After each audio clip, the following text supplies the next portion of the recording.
Hello, everyone, and welcome to the third episode of our podcast series dedicated to women working in sustainability field.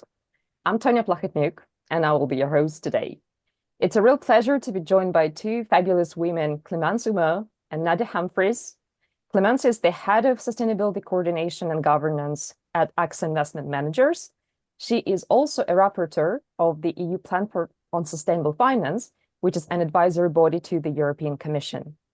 And Nadia heads Sustainable Finance Data Solutions at Bloomberg, and she's also a member of the EU Platform on Sustainable Finance and has been involved in the development of sustainability taxonomies across several countries, including in the UK. Thank you so much for joining us today, Clémence and Nadia. And without further ado, let's start by learning a bit more about your background. So if you could share a bit about your personal journey and how you found your way into the field of sustainability, and maybe Nadia, coming to you first. Yeah, of course. So, and thank you very much for the introduction and for inviting me to this podcast. I think it's a really great initiative to bring together women in sustainable finance to just talk about our journeys and kind of how we're intending to have impact.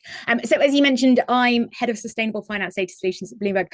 What does that role mean? I'd probably split that role into two main parts. So the first, as you well noted, is that I'm involved in public policy, and that notably is the development of new rules. And those new rules, largely speaking, are to encourage sustainable investment practices or better disclosure. And then the second part of my job is to focus on the data needs of Bloomberg's clients. And so that's allowing them to make decisions on data they can trust to inform sustainable outcomes. So the two kind of blend quite nicely together. And I think your question was, how did I get here? So I had a kind of 19, 20-year career in banking, working for two large US organizations before I came to Bloomberg. And actually, my role in sustainable finance really took off when I was delegated to the technical expert group. And that was a group in Europe that was tasked with designing what became the taxonomy. Now, I had a background in banking, not a background in sustainability. And so actually the role that I took there was, how do we motivate the financial system to achieve the goals that Europe had set? And that was a deficit in funding that they needed to support the transition. So how do we build tools for the financial community to make better decisions? And that really was kind of how I arrived at the journey. Initially, if I'm honest, when I sat on the technical expert group, I had a lot of people with very tenured careers in sustainability. And I definitely had the full imposter syndrome of, I don't have that background. But as long as you land with, well, what is the value that I bring? What is the technical knowledge that I bring? And why am I sat there? And you contribute your knowledge and your expertise, the diversity of the group actually helps you achieve the overall outcome. And I found that actually quite an important personal learning experience as well. Excellent. Thank you, Nadia. And Clémence, what about yourself? First of all, thank you, Tonia, for having me on the podcast, and really pleased to be there with Nadia. So coming back on my personal journey and how I got to where I'm today, so working at AXA IM as head of sustainability coordination and governance and for the platform, we have to go back to actually my childhood. I've always had a keen interest in sustainability. I think it's something my family was actually already involved in, more on the social side. So being involved on a number of economic development initiatives, including with Africa. So I had this, I would say, this interest from very early on. I studied political science and economics, and when doing so, I focused in particular on local economic development, this time not really looking at Africa, but rather France, and looking at small territories where a number of factories had been closing down, or where potentially there were a number of corporates or SMEs working together as a value chain, but struggling a little bit to innovate and remain competitive and maintain jobs. And one of the consulting projects I did as part of my study was to look at ways to actually gather corporate, SMEs, universities in small areas of France with the support of the public sector to help really drive innovation, to help ensure those corporates and SMEs would continue to grow sustainably, and ultimately that those territories would continue to, I would say, thrive, and we would keep employment. So that was extremely interesting. So I finished my studies and continued into the field of local economic development. This time, actually working in a small consulting firm, which was helping to manage what we call, it's a very French system, but it's called a revitalization fund. It's basically something which is created in a number of cases by a corporate which is closing down a factory. And there is a requirement from the state to actually help recreate employment in this small territory. And very often those corporates would hire a consulting firm to help them find the project to actually recreate those employment. So that was my role. So I had to look to go to this small town in France and look, for projects. So one was with a small grocery store, creating 2 jobs, and another one was with a much bigger player planning to relocate from another area in France to this area to benefit from the funding. So it was again extremely interesting. So still in the sustainability area with I would say a social perspective. What I felt I was lacking at the time, because again, I studied political science and economics, but I didn't study finance. I felt I was lacking a bit of understanding of how that connected with the financial side of things. And I felt I would benefit as well of a bit more rigor in how I would approach projects. So I decided to actually go and work for a Big Four. So spending a few years as a financial auditor and then a financial analyst, and really adding new perspective and new dimensions to help make me, I would say, even more relevant when I would come back to sustainability. So the project had always been to go back to sustainability at some point. So that took a few years. So I worked for this Big Four for a few years, moved to AXA, where I spent 5 years working as chief of staff to the chief executive officer, which was actually great because I continued to learn about rigor. I learned about different perspectives, different constraints, different I would say objectives that you have as being a subsidiary of a large French companies operating globally. And I finally made it back to sustainability. So that just took me 10 years in between. But I think the skills I learned as a financial auditor, the skills I learned as chief of staff really helped me to come back to sustainability. So here in the investment space and in the role where I'm today, where I have this expectation to sort of coordinate various stakeholders across the organization. So of course, investment teams, legal and compliance teams as well, in coming together, finding solutions to drive sustainability at AXA. Perfect. Thank you so much, Clémence. And as you were telling us about your journey, I was thinking, oh my gosh, I wish I had that vision in my mind when I was at uni, that I need to study X, Y, Z, and then go, into finance or economics. Really well done for that. I don't think I was that organized. To be honest, sustainability found me at some point, in 2018. But yeah, fascinating. Thank you so much. And Nadia, coming back to you, so if you could tell us more about your current role, what inspires you on a daily basis, and how you think your role fits into the very wide and big sustainability ecosystem. Very wide. Tonia, I totally agree with you. Clémence, you shine a light on preparing yourself for a career in sustainable finance or sustainability generally. So maybe one place to start answering this question, because it's quite a big question, is sort of at a macro level, if that's all right, before I get to the micro level of my job. And I think the place my brain goes is when properly thought through, a sustainable future makes good economic sense. So the transition in itself will be labour intensive.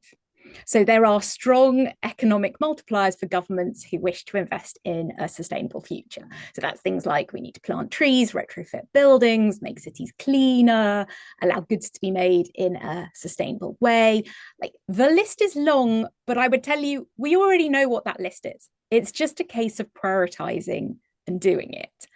And so the big challenge that Clémence and I are working to in kind of the policy work that we do is making sure that governments or policymakers can deliver a globally operable framework that makes these changes. You can't work in isolation of local economies. And then the other piece of this is ultimately you want to empower the C-suite of companies to prioritize the needs to safeguard and maintain our planet, which is quite challenging to do. And at the moment, the prioritization is return on equity for shareholders. So, you know, where I started in my journey in ESG, Tonia, very similar to you, was actually I spent a lot of time on panels because I was working in the data space. And what I was seeing is in company disclosures, there was a lot of PR-driven lip service to ESG.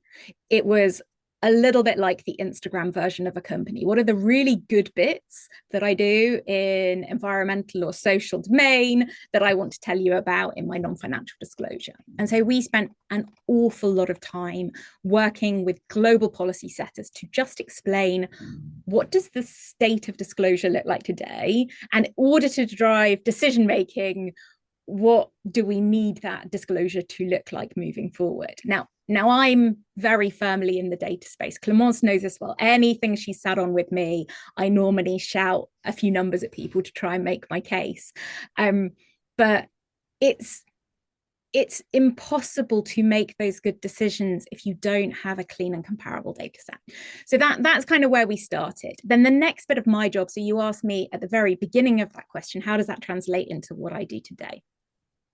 So my job is to try and understand, for the data that I receive from non-financial companies, how to put it in the hands of financial companies when they are making decisions of what to buy. And ultimately, an example here that I would give is I saw a speech last week at a conference where it was a behavioral scientist talking about a decision-making process that all consumers go through, where normally you see the name of a product and its price, and you will decision make off of the name of a product and its price. And the example that he gave me was showers. And he said, right, here's a shower, it calls itself a water efficient shower, and it's got a high price tag. And here's a shower, and it calls itself a shower, and it has a normal price tag. And he said the majority of consumers, when asked, will just buy the normal shower. He said, when we actually provide a data point that talks about the cost saving as a result of water efficiency when used over a year, you can actually work out the maths that the more expensive shower is actually more cost effective if that's the only decision point that you're making. So then how do we give those data points to make those decisions? Because as consumers, I find it really baffling. I know when a large number of companies decided to convert from plastic knives and forks to wooden knives and forks, I had no concept of whether wooden was better or not. Was a less energy efficient way of producing these things was better for waste because they decompose faster. Like, I just didn't know. You often get the debate around things like producing electric vehicles, and is the life cycle emission profile of those vehicles worse than the combustion engine vehicles? You get a lot of debate in this space about what's good or bad. And so my job is to try and provide normalized, standardized data to demystify some of that decision making. Super. Thank you so much, Nadia. I know that it is very important as a consumer myself. You know, working in sustainability field, of course, that there are, I think, many things that I do know already in terms of what's like what goods could be or what choices that I can make that would be better for sustainability. But I don't know it all, and it's a learning process for myself. I would say on a daily basis. So absolutely agree with you that, you know, we do need an approach that ultimately will be clear, understandable to consumers as well. And the example with the shower is an excellent one. Yeah, thank you. And Clémence, over to you. Yeah, so I'll start by saying that indeed Nadia always has very fascinating figures to present to the platform. And yeah, as a former financial analyst, I'm always extremely interested to understand everything and, to dive into the specifics. So yeah, so thank you, Nadia, for those great figures. Yeah, so my current role at well, first of all, focusing on the AXA part of my weeks.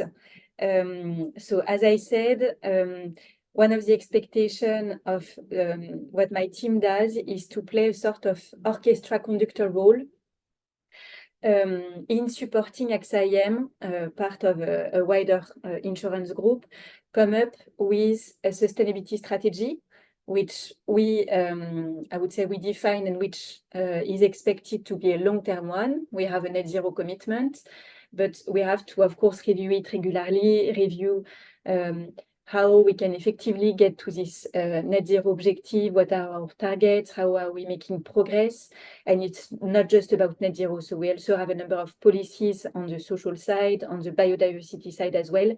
And to actually define this strategy, those policies, the roadmap to implement this in, I would say, in an effective way, because it's all very easy to come up with, top level commitments, top level announcements, but the reality of making this part of the daily life of each and every portfolio manager, shifting progressively our product offering and so on, it's much more difficult, much more complex, requires the right data sets, Nadia and various colleagues, data providers are essential partners for us, requires the right level of training of portfolio manager to help them make sense of this data, to help them actually I would say embed those considerations in their discussion with corporates. Within a number of cases, it's not just corporate actually, because we invest quite a lot in alternatives. We invest quite a lot as well in external funds. So it's also discussion and engagement with other asset managers, which is always quite interesting as a way to contribute to achieving systemic change. So my team helps conduct this orchestra. We have more than 60 people fully dedicated to sustainability at AXA and many more for which sustainability is a key component of what they do and will continue to be an even, I would say, greater component over time. As noted by Nadia, the intention here is not that it's done in silo or in a bubble. It's very much that it's become part of, our promise as an investment manager and our promise as a manager which is active and which aims to deliver long-term robust performance. So it's not always so easy to make sure that everybody, plays the same tunes and especially I would say in years and in a world which is getting slightly more complex. So here our role and what we really try to impulse with my team is an understanding of the various constraints, again, the various perspectives, the various objectives, and to some extent as well, an understanding of what our clients want. And it's not always the same. If we take one country, a retail client in France may not want the same as an institutional client in France or in other European countries. We also have some clients in the US. So again, it's a different story, especially, I would say, this year and the last one. So here it's about bringing this understanding, the different perspective in as much as possible in a fact-based manner. And here data is of course essential to this. It's also, of course, various discussions, various committees. So we spend a lot of time with the different teams. And yeah, very much trying to make sure we stay headed on our path to net zero. We remain, committed on our commitments, but we focus on making things work. Yeah, Tonia, I've been triggered by a little bit of what Clémence said, and if you don't mind, can I get on my soapbox for like 2 minutes? Just please go for it. So Clémence was talking about global harmonization, and I just want to echo the point that she was making because I think it's really, really important. And Clémence and I work, across multiple jurisdictions, and ultimately, if each jurisdiction requires different standards and different data, what firms will end up doing is they'll cater to slightly different supervisory bodies. And the absolute worst outcome in this space is that firms get bogged down on the cost of reporting, the cost of compliance, rather than the true effort to mitigate climate risk. Now, that I think is a problem that we need to address. And that problem has come as a result of lots of people rushing to solve this internationally. And what that does is it ends up adding complexity, many frameworks, many solutions, and then non-financial companies have real confusion around, do I cater to what the regulation is telling me to do? Do I exercise my own discretion? Do I care about what others are saying about me? And do I need to kind of put that promotional material out there? And so I think, broadly speaking, and definitely the advocacy work that I'm involved in, is firms need simple guidance. So what are the material risks to the sector that they operate?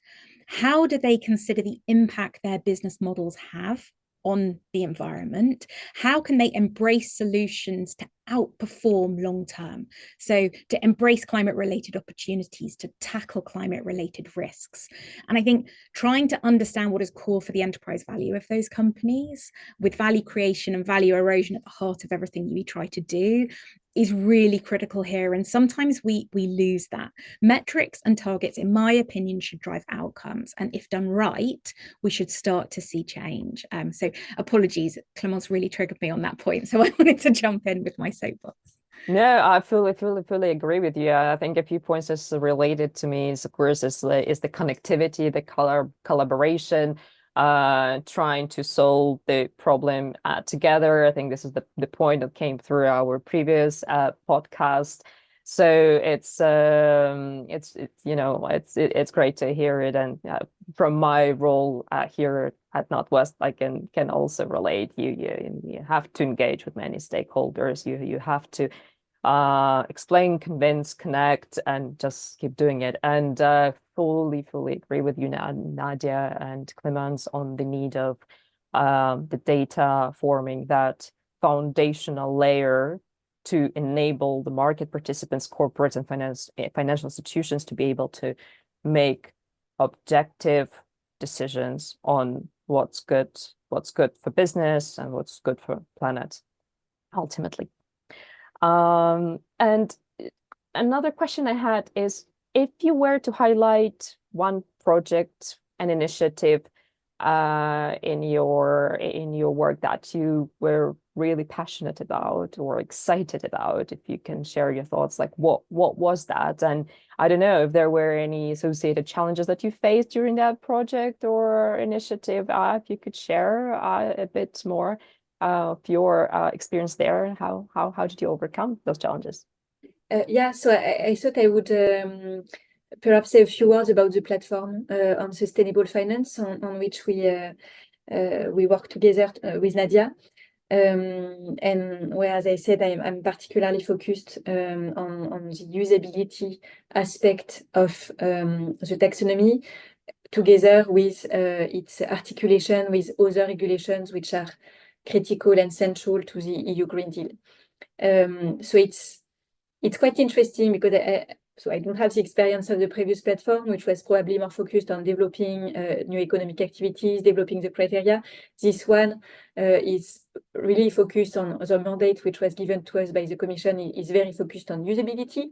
So how do we consolidate the foundation? How do we make them effectively work on the ground? And as said by Nadia, and I completely agree with that point, so that it's not just reporting, it's not just metrics, but it's effectively a way to facilitate the transition to climate neutrality. And it's something which, as part of all the dialogue, all the discussions which have been occurring over the past few years, we sometimes forgot a bit. And it's definitely extremely interesting and I would say enthusiastic to be part of such group of people, so practitioners coming from different backgrounds, coming from financial institutions, coming from corporates, SMEs, coming from, well, data providers, coming from auditors and consultant firms, which are also an important stakeholder in this ecosystem, and of course, a number of colleagues coming from European institutions. So absolutely great and extremely motivating to join forces and look together for those pragmatic solutions. And here, I mean, an area of our work this year is on SMEs. And I think that understanding the perspective from SMEs, understanding the complexities, and being able to articulate why potentially having some simple enough reporting from an unlisted SME is critical for a bank to be able to effectively have taxonomy-related metrics, but also to help them, I would say, and help their management deliver on their net zero commitment. It's critical as well for corporates when SMEs are part of the corporate value chain. But at the same time, it's important for banks, for corporates to understand again those constraints from SMEs and trying to find the solution which will work and help SMEs in their own transition journey. So looking for those pragmatic, simple enough solutions or slight adjustment to the regulation, which at the same time preserve the integrity of the EU Green Deal, of the EU taxonomy, of the various long-term objective of the EU Green Deal, which I think are definitely very much aligned with the objective we have set ourselves as many members of the platform, but also considering the ways and this need to keep EU players from corporates, SMEs, financial institutions competitive. So being able to somewhat link with the value creation you were mentioning, Nadia, is I think an essential part of what we are trying to do and of what I try to bring back as well to my colleagues at AXA when I come back energized from these meetings in Brussels. And one of the projects we did as part of the platform was prepare a compendium of market practices. So we looked at how the framework was used, so the taxonomy and some of the other regulation, how it was used by the different stakeholder group I mentioned earlier. We looked at various market practices, so it's just a sample. Of course, we didn't have the capacity to cover hundreds and hundreds of cases, but the objective was to bring a bit of life to the data points we mentioned with Nadia earlier. So we have, average capex alignment with the taxonomy at EU level for utilities, for instance, but we wanted to look at more concrete examples. So we prepared this compendium, which involved speaking with even more stakeholders across the industry, actually discussing with them what had been working well, what had been more challenging. And I think it was, very interesting to understand their perspective. In a number of cases, to be able to tell them, well, yes, you tell us that it's difficult, it's challenging, but don't you think that it has effectively also helped you in the way you operate and you consider such activities? And don't you think that it has facilitated in a way the way you approach such issue on a global level? And I think that in a number of cases, the feedback were positive, so the discussions were quite constructive. I think it's also impressive as part of the platform to witness, again, if we all come from different backgrounds, we all come, with different perspectives, but I think it's impressive to witness the level of passion, the level of dedication of several members of the platform, which for many of them were already part of the platform journey for a few years, so have already been completely part of the journey. Impressive as well to see, I would say, the level of dedication of the commission team. So yeah, definitely not an easy project. And again, we are in complex times, but one which is definitely one which is full of passion. Thank you. Thanks, Clémence. Yeah, I mean, I would commend you for that report. That was an impressive piece of work. And I can only imagine how many human hours went into the preparation of that report. So, and yeah, it does give a great insight about the usage of the existing frameworks and how they're beginning to help companies and financial institutions. So thank you so much. And Nadia, what about yourself? What was that project So at the that risk of excited you? at the risk of lack of diversity on your podcast, my example would probably be the same as Clémence, but I'll try and give a different flavor to it. If you think about the platform, it has brought together reasonably high profile people who have demanding day jobs, right? And is asking of those people, broadly speaking, to work their evenings and weekends for 2 years to put together supporting materials and framework and guidance that help the Commission set or refine law.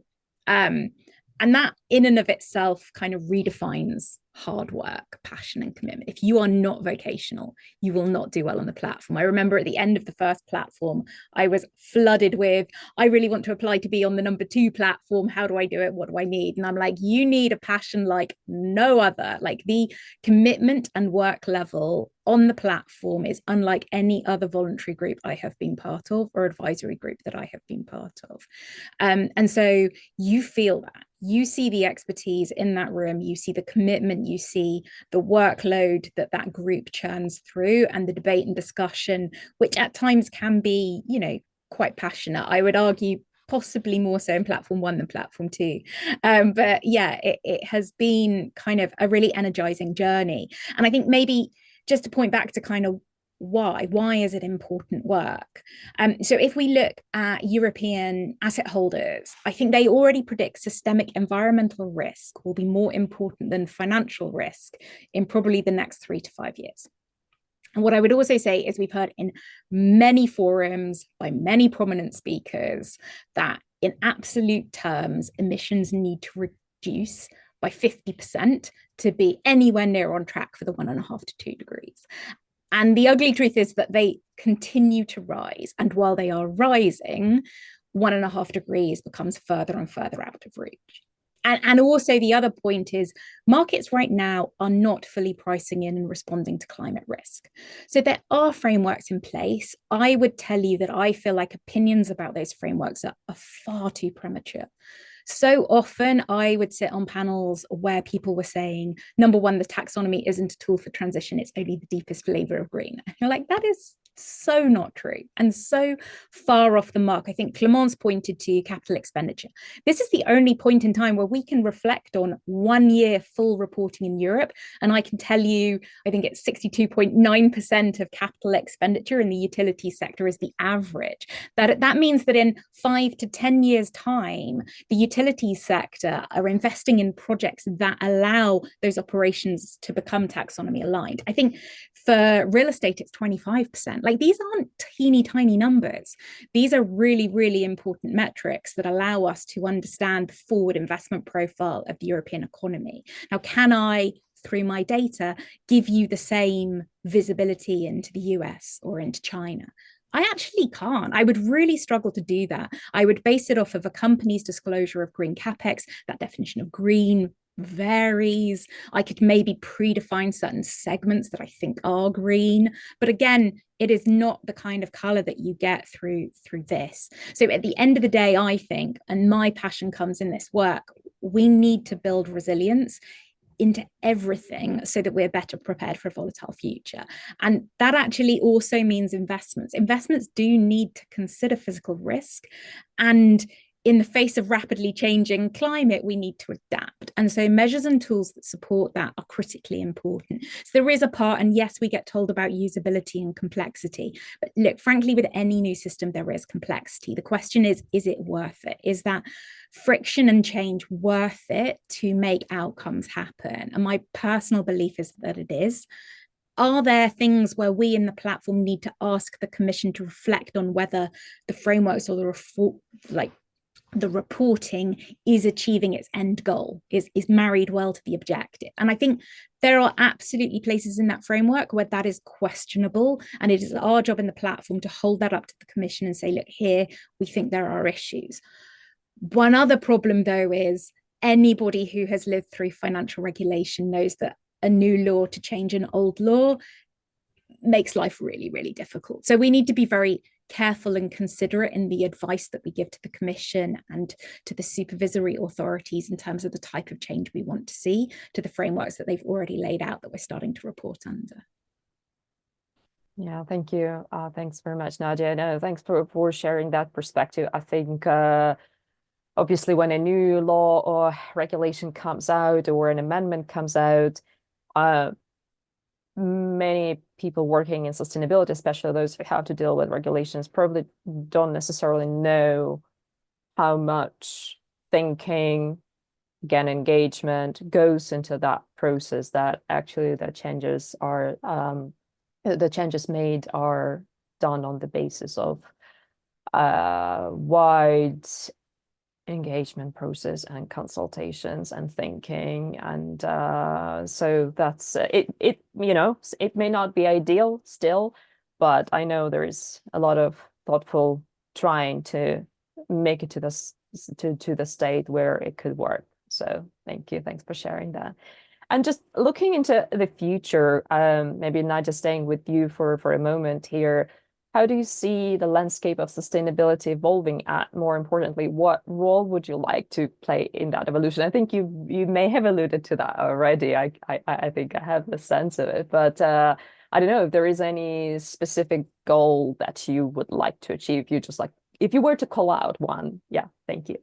Yeah, absolutely. And look, I think this is a really interesting question in the sense that I often get asked, like, how do I get a job in sustainability? Like, maybe I'll phrase it that way. And I'm often very, very lucky in that I get a platform to speak to many different groups, to university students, to professionals, to people who are deeply technical in this space.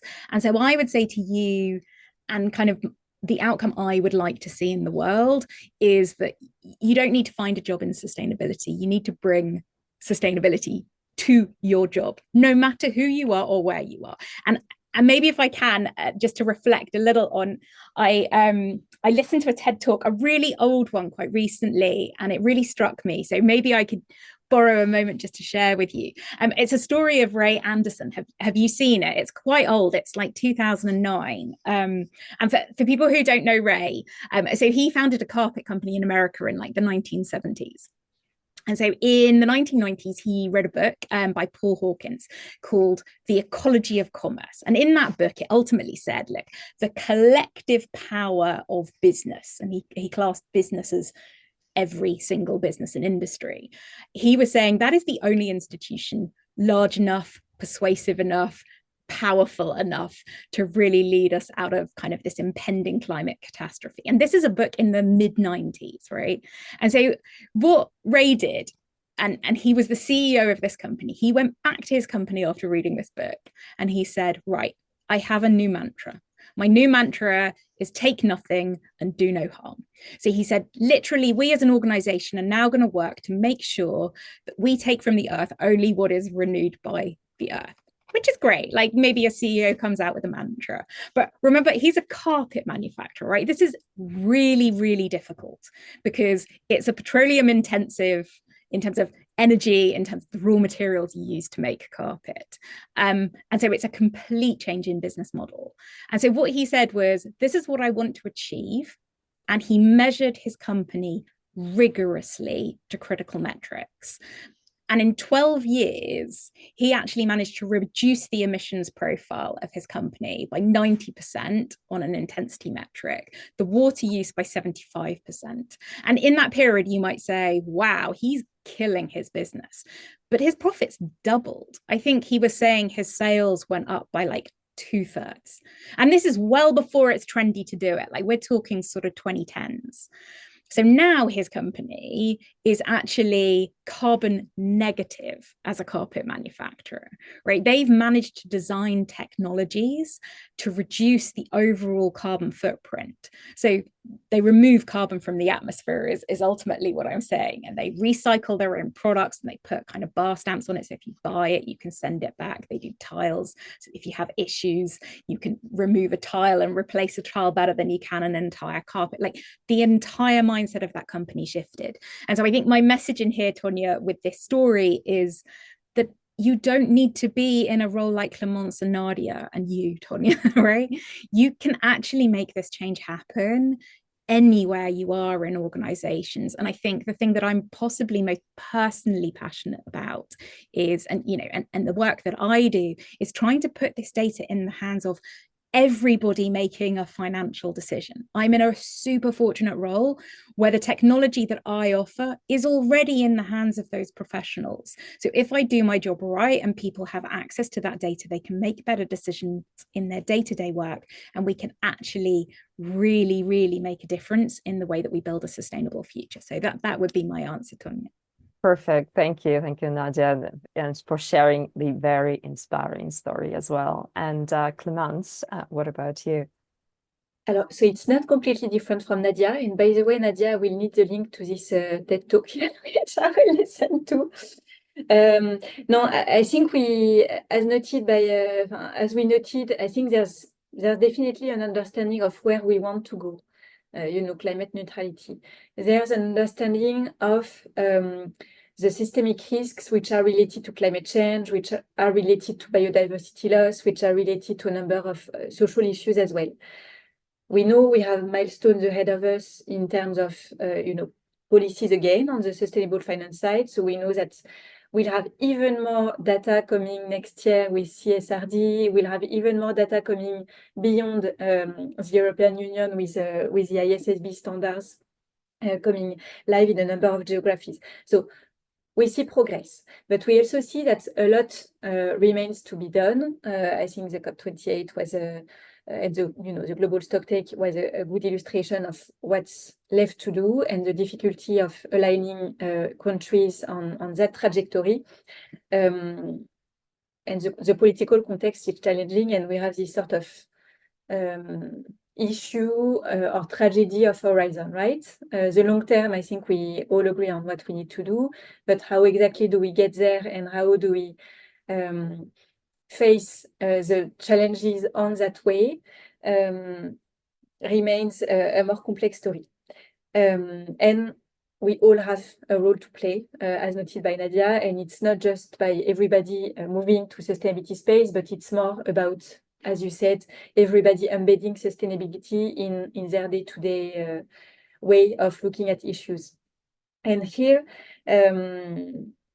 I think what we see is that it's not always easy. So if I take an example, we recently did a survey where we interviewed a significant number of retail clients and tried to understand their perspective on various issues, tried to understand what they were looking for when investing in a financial product. And what kept coming back is that, well, financial performance remained, of course, a top objective, with an objective to get this financial performance in a consistent manner over time. So very much looking at, the 1 year performance of portfolios. And we know that in some cases, some market cycle may mean that 1 year will be slightly less good because there's an energy crisis and so on. If you are taking a certain stance to certain energy companies, for instance. So here, what I keep asking myself and what I keep asking my colleagues at AXA, or actually beyond AXA, is how can we continue to help our clients, so retail investors, and I think it's an issue or something which is much wider, but play a role and continuously evolve their behavior, evolve their practices. So how do we use those facts, those science-based metrics, to help understand, to help address the complexity, but also make it simple enough so that everybody can understand how they can play this role. So for the financial sector and for us as an asset manager, so we manage the money of others, retail clients, institutional clients. So it's acknowledging that financial performance is a key priority for them. And as we said a number of times, the two are not disconnected. So sustainability is not disconnected from financial performance, but there can sometimes be, I would say, not some bumps, but some time horizon dilemmas. So how do we look at ways to help those clients, so retail clients, institutional clients, understand and look at performance with a broader perspective. So of course, looking at the financial performance over 1 year, 2 years, 5 years, and so on. But what are the key metrics and simple metrics we can disclose to them, and how do we make this? For instance, when I receive, an email from telling me about the performance of my retirement plan, it's just telling me, well, great news. Over the past years, you've seen a super performance of 4%. Why isn't there a metric on emissions, for instance, every time embedded in that email? And here, that was interesting because this weekend I was reading the newspaper, the travel section of the newspaper, which was telling me how great it would be to go to the Caribbean for a nice holiday, which felt very, very needed in May, which is a busy period on the sustainability side.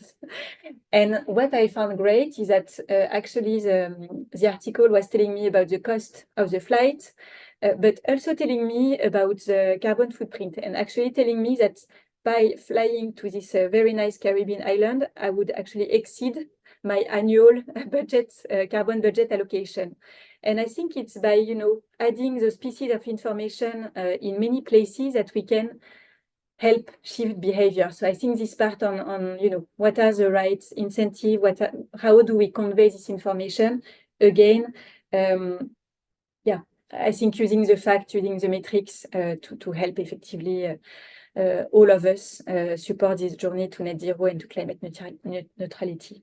So the questions from the previous guests were as follows. So if you could have any job in the world, what would that be? Nadia, coming to you first. Oh my goodness. I think that one's a really hard one. Whoever asked that is just rude to their future panelists on your podcast. When I think about if I could have any job in the world, and if I reflect on it really personally, in terms of kind of what I would want to do, I actually boil it down to the components that I need in my job, no matter what that job is. Which is not quite what you're looking for, but like the three things maybe that I would break it down to, and I've said this consistently probably for the last 15 years of my career, is number one, value. Like, do I feel like I am adding value to what I am doing, and is the value that I'm adding recognized in my role? Super, super important. My second thing is challenge. Like, I absolutely love to be intellectually challenged, and learning is key to me. Like, never stop learning. And then the third for me is actually balance. So I have a big tendency, if anybody knows me, to overwork. I get super passionate about it and I commit all my energy to it. And actually reflecting on, am I spending more time pursuing things outside of my career? So am I spending time with family and my passions outside of work? And maybe one thing just to reflect on, again, I keep pointing to other people, but I do a lot of listening to podcasts, and recently Mo Gawdat made a point that our worth isn't solely defined by professional achievements. And I totally agree with him. I think that there is a richness, he said, to life beyond our careers, and we should find fulfillment in every moment, not just in the pursuit of success. And the way that really echoes to me is I was in an organization where like role title was super important to me. Everything and everybody I managed, all they cared about was how do they get the next rung on the ladder. The thing I find incredibly refreshing about Bloomberg is we don't really have that. There's no role title. If you get our business cards, it just says our name. And so I think really luckily for me, I'm able to take a job right now that marries to my personal values really well, that allows me to have kind of a rewarding part of policy setting and a rewarding part of putting something in the world that I think will make a difference. And so, yeah, I mean, it's cheesy to say, but I do actually really, really like my job. And I think there's a lot of people that would love my job too, which worries me. But yeah, that would maybe be my long-winded answer. Sorry. No, thank you, Nadia, and that's the music to my ears, because I think the three components that you highlighted, I can relate to them at the very, very personal level. I think I'm very much like you in that respect. So thank you. I'm glad that you said it. And Clémence, and what about yourself? What would be your job? I'll be a bit shorter, and it's well, as Nadia, quite happy in my job, and again the fact that day to day, not any day is the same, and there's definitely a sense of purpose. I think in what I do, and the impression that I make a difference, even if it's not always easy, and I greatly appreciate this. I thought I would share, nevertheless, like a personal story. When I had my second daughter a few years ago, so I was on maternity leave for a few months, so had stopped for a few months the crazy job life in the sustainability space, for the crazy life as a mother of two. And for a moment, I thought, well, in the sustainability space, working in the financial sector, it's great because I really feel I have an impact which is somewhat systemic by working within AXA, but also by working within various working groups, and I feel that it helps us more broadly effect change. But I felt actually you can have this sense of purpose, you can have this sense of effectively making a difference also on in a way on the first line or on the ground. And I had it's a very personal story, but I had actually used hypnobirthing while having this my daughter, and I had found this like a transformative experience compared to the first one, which was first birth, which was very medicalized. And I felt, well, why not become a hypnobirthing instructor? It wouldn't be the same systemic impact, but I think it would definitely also help support others actually in this very important experience, which is birth. So that was a plan for a moment, but then I went back to to the office and forgot a little bit about that. But it comes back from time to time when I'm after, as mentioned by Nadia, too many nights or weekends working on platform and on other related things. Yeah, thank you. Thank you, Clémence, for sharing the very personal story as well. Yes, and again, it's important to highlight that the work of the dream, so to say, may not necessarily be a professional career related in the pure sense. There are many components to life. We had two more questions, just very quickly, if you can.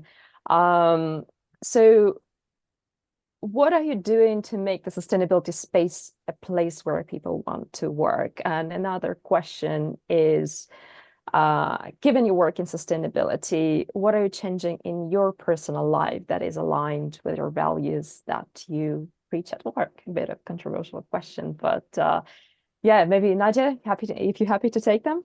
I'll be super quick. Look, I think there's honestly very little I need to do to make sustainability attractive. I'm sure all three of us have an inbox flooded with students and people that want to do career pivots into this space. So my answer there is nothing. I think it like naturally has its own demand curve. In terms of what I'm doing, I think there's friction in change. So the big things I do, like number one, this cup comes everywhere with me. If I travel, I've made a commitment that I will not have a single use cup. I mentioned to you in an earlier example about like, is wooden and plastic cutlery. I bring my own cutlery. Like I was like, what am I doing? Why am I debating which type of disposable cutlery I should do? So I have my own Tupperware. I bring my own cutlery. So I try and minimize my personal footprint as much as I can. I cycle a lot. I also drive an electric vehicle. I frankly nag a lot. I have teenagers in the house, so the lights being off is like my big thing. Energy efficiency. I'm a pain to be around. I've really challenged myself maybe two ways. Number one, I found designers. I'm wearing one, I won't mention their name, who have sustainable sourced raw materials and sustainable practices in fashion. I'm really into that. And then for Christmas, I made everyone hampers of goodies of sustainable alternatives, so that I'm trying to encourage, I'm awful, like don't be my friend, to encourage people to kind of adopt things like bamboo toothbrushes and pencils you could plant in the ground and kind of makeup removing cloths instead of using cotton wool and disposable wipes. Like, I'm that human. So yeah, apologies. That's my answer to those questions. Perfect. Thank you, Nadia. Yeah, I also have my teacup here. Yeah, very similar to yourself. And Clémence, and what about you? Yeah, well, same as Nadia, I think I've been trying to evolve my practices and how we organize life in the house. So we used to live in London, and we used to fly a lot. Well, that's before we had 2 kids. But we've over the past 6 or 7 years, we've tried to reduce as much as possible the number of times we fly every year. So I have a Colombian husband, so I can't completely abandon long-haul flights, but that's now once every 2 years, and we try to limit as much as possible the number of flights during the year. So we've been getting organized to discover France and to discover Europe by train or by car in a number of cases, but I think it goes a long way already to reduce the footprint. We don't have a car, so that helps as well to encourage ourselves to take public transportation. Same as Nadia, I'm the same with my kids and lights. So actually, it's very funny because my oldest one is 7, and he's now doing the same with my husband. So I feel I'm quite effective. Yeah, he actually does the same at school. He proposed to his teacher to organize a session to talk about sustainability and how that could, become part of the day-to-day life of the classroom. So yeah, trying to step by step convey this idea that we all have a role to play. Oh, perfect. I get so excited and heartwarmed when I hear those stories, how the next generations are beginning to embrace the sustainability, I think, more than previous generations, which is understandable. But this is when those small kids are teaching the adults how to behave. I find it absolutely fascinating. Okay, this takes us to the closure of the podcast, and huge thank you, Clémence, Nadia, for sharing your insights with us today. It was super exciting to learn about your personal journeys and ambitions. And thank you also to everyone for listening to our third episode of the Women in Sustainability podcast. We hope you enjoyed the conversation and that you stay tuned for future episodes released on our channel. We'll continue to explore inspiring stories from brilliant women working in sustainability. I really hope to see you again next time.